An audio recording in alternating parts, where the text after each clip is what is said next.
But it was those monthly sales figures from the major automakers that set the tone for the day. Sales mostly rose, even as brutal winter weather blanketed parts of the country.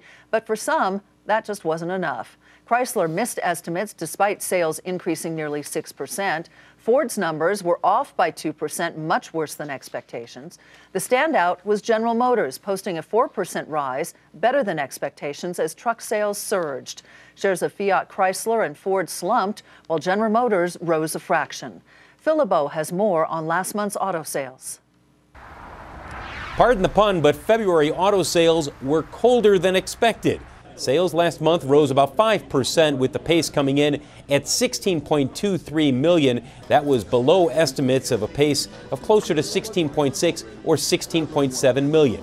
For the major automakers, almost all of them reported sales that were below Wall Street estimates, Ford being the one that reported a decline in sales, with sales dropping 1.9%.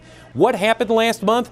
Blame it on the weather. Storms really hurt showroom traffic, especially in the Northeast, where sales fell by as much as 50% in some markets because of the repeated snowstorms. Add in ice storms in the Southeast late in the month, and that's a big reason why sales slowed down in the last week of February.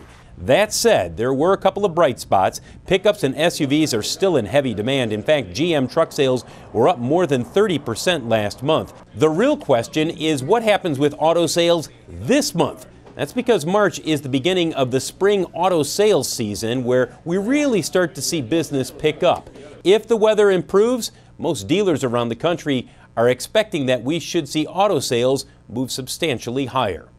Phil LeBeau, Nightly Business Report, Chicago.